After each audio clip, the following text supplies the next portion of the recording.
Hello friends, welcome to your YouTube channel home grown e learning classes. आज हम बात करेंगे जो नया रूल पास हुआ है उसके बारे में आज हम डिस्कस करने जा रहे हैं फ्रेंड्स। वो है क्या? कॉमन एलिजिबिलिटी टेस्ट सीईटी के बारे में अभी हम बात करेंगे, जो कि कल हमारे होम मिनिस्ट्री के द्वारा उसको पास किया गया है एज अ ड्राफ्ट, और वो बिल जल्दी पास हो जाएगा। और जैसे कि अभी वो पेपर पे है, उसको जमीन पे आने में, ग्राउंड पे आने में बहुत काफ़ी समय लगेगा। इसके लिए वो सीईटी जब तक न अच्छे से परफॉर्म हो पाए, तो उसके अकॉर्डिंग, उसके बजाय 2021-2022 का जो एग्ज़ाम है वो जो कंडक्ट कराएगा फ्रेंड्स, वो कराएगा क्या? हमारा एनआरए, नेशनल रिक्रूटिंग एजेंसी। उसके बारे में हम समझते हैं। आइए फ्रेंड्स जानते हैं इसके बारे में, नेशनल रिक्वायरमेंट एजेंसी के बारे में, जो कि गवर्नमेंट ने कल शाम को इसके बारे में सीईटी जो नया रूल है जो एचआरडी मिनिस्टर द्वारा पास किया गया है।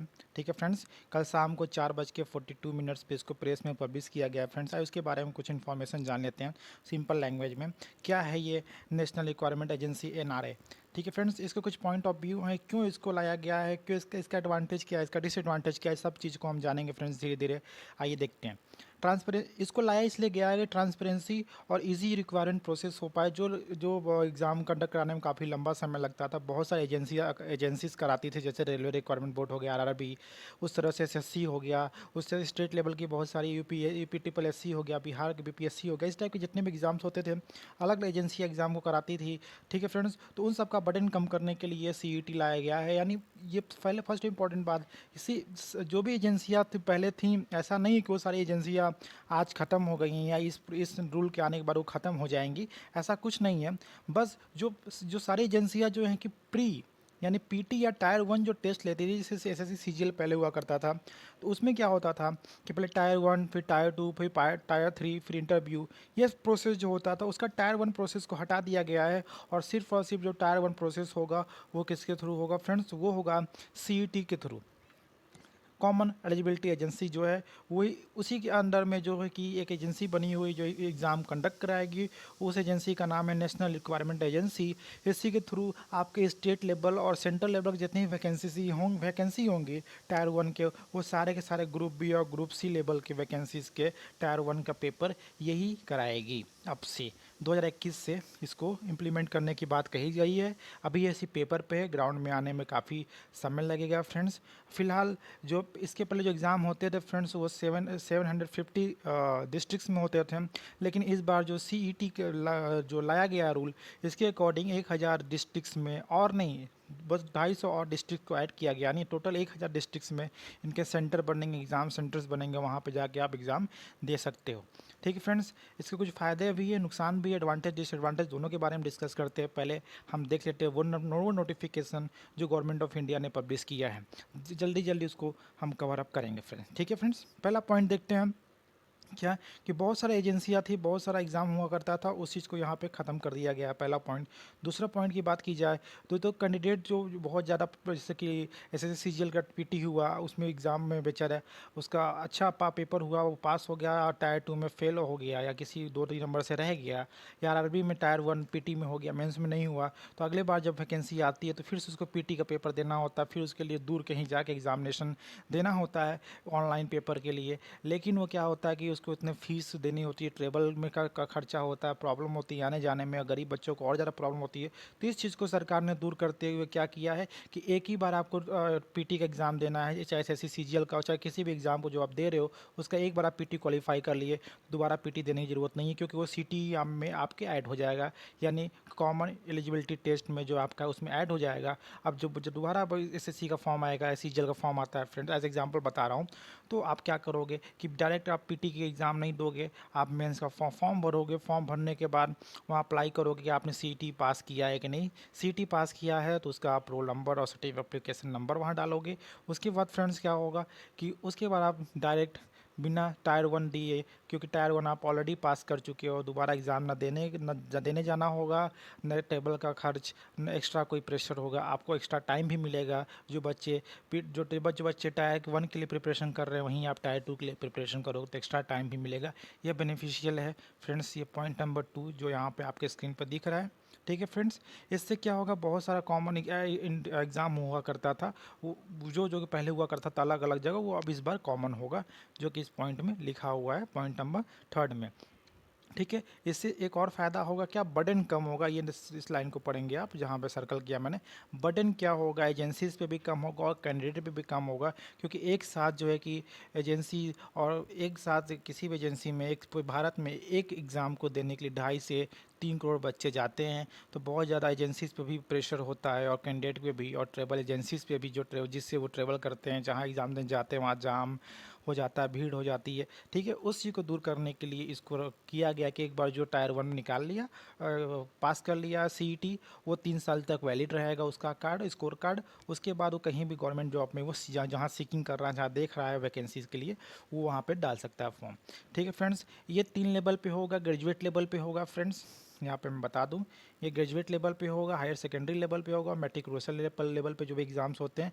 मैं बार बार बोल रहा हूँ, ग्रुप बी और ग्रुप सी के बारे में मैं बार बार बोल रहा हूँ, इसी दोनों के बारे में एग्ज़ाम होंगे। ठीक है फ्रेंड्स, और ये सिर्फ एसएससी, रेलवे और बैंकिंग के लिए है फ्रेंड्स, और किसी टेक्निकल के लिए नहीं, क्योंकि ऑलरेडी टेक्निकल के लिए बहुत पहले 2002 में ही गेट जो है कि लाया गया था, कि कांग्रेस गवर्नमेंट के थ्रू, इस बार बीजेपी गवर्नमेंट के थ्रू इसको लाया गया है। सीईटी ये नॉन टेक के लिए है। ठीक है फ्रेंड्स, एक ही एग्ज़ाम जिससे सबको जो है कि टायर 1 का एग्ज़ाम देने का मौका मिलेगा। और जैसा मैंने बताया कि ये ग्रुप ऑफ बी और ग्रुप सी के लिए, गवर्नमेंट जॉब के लिए जो देख रहे हैं बच्चे। ठीक है फ्रेंड्स, आइए आगे बढ़ते हैं, इसका नेक्स्ट पॉइंट की ओर बढ़ते हैं। Common eligibility test gives more choice of job. Job seeker को मोर जॉब देगा, कैसे देगा उसके बारे में एक एक हम समझते हैं। ठीक है फ्रेंड्स, आइए फ्रेंड्स, क्या है कि लैंग्वेज जो है फ्रेंड्स, आपको हर लैंग्वेज, जितना भी देश में जो 22 लैंग्वेज है जो हमारे के इंडियन कॉन्स्टिट्यूशन में मेंशन है, उस टोटल 22 के 22 लैंग्वेज में पेपर आएंगे, इसलिए आपको पेपर्स को समझने में आसानी होगा, एग्ज़ाम देने में आसानी होगा। बाकी जो है टायर 2 और टायर 3 जो भी उसके लिए अपर लेवल का एग्ज़ाम है, वो एसएससी का अगर एग्ज़ाम दे रहे हो तो एसएससी लेगा, आरआरबी का एग्ज़ाम दे रहे हो तो आरआरबी लेगा, एनटीपीसी का एग्ज़ाम दे रहे हो तो एनटीपीसी लेगा, यानी सिर्फ टायर 1 का एग्ज़ाम सीईटी लेगा। फर्स्ट ऑफ ऑल, ये 3 साल के लिए वैलिड होगा, मैंने भी बताया। इसमें रिस्ट्रिक्शन नहीं होगा एज लिमिट का, वही जो एससी एसटी और ओबीसी को जो मिलता है, या पीडब्ल्यूडी को जो अपर लिमिट का जो बेनिफिट मिलता रिलैक्सेशन मिलता है, वो कंटिन्यूस इसमें मिलता रहेगा फ्रेंड्स। ठीक है फ्रेंड्स, आइए देखते हैं अब और नया पेज पे। ठीक है, ठीक है फ्रेंड्स, आइए। Migrate hardship of for candidate for appearing in multiple exams, multiple agency with similar eligibility condition. कभी कभी क्या होता है फ्रेंड्स कि कभी कभी बैंक का भी पीटी का एग्ज़ाम सेम डेट पे हो जाता है जिस समय एसएससी का एग्ज़ाम होता है, तब बच्चे समझ नहीं पाते, कैंडिडेट समझ नहीं पाते कि कौन सा एग्ज़ाम दे कौन सा नहीं। तो इस चीज़ को दूर करने के लिए भी ये बहुत ज़्यादा लाभदायक है। 117 एस्पिरेशनल डिस्ट्रिक्ट खोले जाएंगे, तो जो टोटल मिला के 1000 सेंटर बन जाएंगे फ्रेंड्स। ठीक है फ्रेंड्स, और जो भी अनप्रिविलेज्ड, यानी जो गरीब तबके के लोग हैं और औरतें हैं जो बार बार एग्ज़ाम देने नहीं जा सकती, उनके लिए भी ये बेटर कंडीशन है। ये इसका बेनिफिशियल है। जो गांव के लोग हैं, बार बार उनके पास इतना इनकम नहीं होता, इकोनॉमिक कंडीशन उनकी सही नहीं होती है, जो इस एग्ज़ाम को बार बार पीटी को देने जाए, तो इस चीज़ से ये मुक्ति पा पाएंगे। ठीक है फ्रेंड्स, नेक्स्ट पॉइंट को समझते हैं।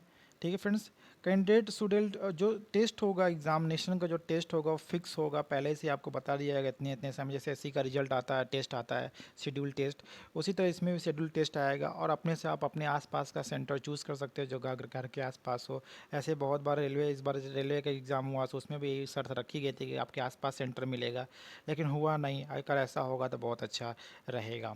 ठीक है फ्रेंड्स, और जो सीईटी का जो स्कोर कार्ड होगा वो शेयर किया जाएगा गवर्नमेंट और स्टेट गवर्नमेंट और पीसी और प्राइवेट सेक्टर में, ताकि उसके अकॉर्डिंग ये आपका, अगर आप पीटी दिए हो, सीईटी दिए हो, सीईटी देने के बाद क्या होता है कि प्राइवेट जॉब में जाना चाहते हो तो डायरेक्ट इंटरव्यू दे के भी आप सिलेक्शन पा सकते हैं प्राइवेट जॉब में। और गवर्नमेंट बॉडी या सेंट्रल गवर्नमेंट या स्टेट गवर्नमेंट की जॉब में या पीसीयू में जाना चाहते हैं तो उसमें टायर 2 और टायर 3 में डायरेक्ट आप अटेम्प्ट कर सकते हैं। इसमें सबसे इम्पॉर्टेंट फ्रेंड्स ये है कि जो लास्ट पॉइंट में बात करने जा रहा हूँ, ये इस पॉइंट की मैं बात कर रहा हूँ। इसमें क्या होगा, जिस ऑर्गेनाइजेशन या जो एजेंसी आपका एग्ज़ाम ले रही है उसका टाइम और समय और पैसा तीनों बचेगा, और सबसे इम्पॉर्टेंट रिसोर्स, जो पेपर वेस्ट होता है वो भी नहीं हो पाएगा, क्योंकि आपको तो अब पीटी देना नहीं है, क्योंकि एक बार दे दिया 3 साल तक वैलिड। आगे बढ़ते हैं फ्रेंड्स, नेक्स्ट पेज की ओर चढ़ते हैं। NRA help to streamline requirement process. इसमें जो कुछ पॉइंट्स है उस पॉइंट को हम बात कर लेते हैं। क्या कहते हैं कि सीटी साल में 2 बार होगा, पहला पॉइंट। दूसरा पॉइंट क्या है, एक बार आपका जो रजिस्ट्रेशन हो गया, जो मेरिट लिस्ट तैयार हो गई, उसके बाद वो 3 साल तक वैलिड रहेगी। ठीक है, और ये सारा का सारा प्रोसेस जो भी एग्ज़ाम होगा ऑनलाइन होगा, वो MCQ क्वेश्चन होंगे, मल्टीपल चॉइस क्वेश्चन होंगे।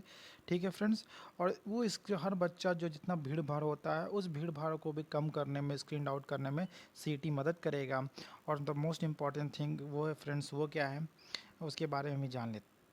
सीटी के आने से फ्रेंड्स क्या होगा, जो टोटल हर साल जो बच्चे एग्ज़ाम देने के लिए आते हैं, जो कैंडिडेट आते हैं, उसमें 5% के क्या होगी फ्रेंड्स, कमी होगी। 5% का क्या होगा, कमी आएगा, गिरावट आएगी, जिससे कि भीड़ भाड़ थोड़ा तो कम होगा ही, इतना ज़्यादा होने के कंपेरिजन में। ठीक है फ्रेंड्स, अब आइए कुछ और इम्पोर्टेंट बात कर लेते हैं हम इस टॉपिक पे।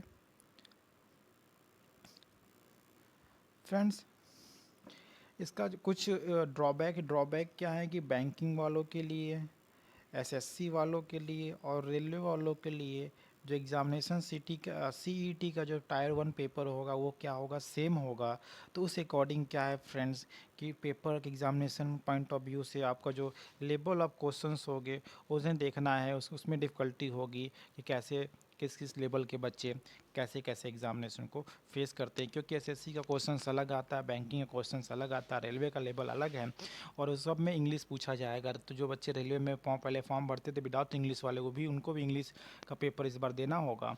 तो ये सब देखना है गवर्नमेंट इस चीज़ को कैसे सेटअप करती है, किस अपनी प्रॉब्लम्स को कैसे डील करती है, उसके बाद ही जैसे हम बता पाएंगे हम सभी लोग कि ये सीईटी एक बढ़िया एक अच्छा कदम है या फिर बेकार कदम है। वैसे ओवरऑल तो देखा जा रहा है इसके एडवांटेज बहुत ज़्यादा हैं डिसएडवांटेज के कंपैरिजन में, क्योंकि गांव के लोग, इकोनॉमिकल जो कमज़ोर लोग हैं, ट्रेन में जो है कि उनको प्रॉब्लम होती है ट्रैवल करने में।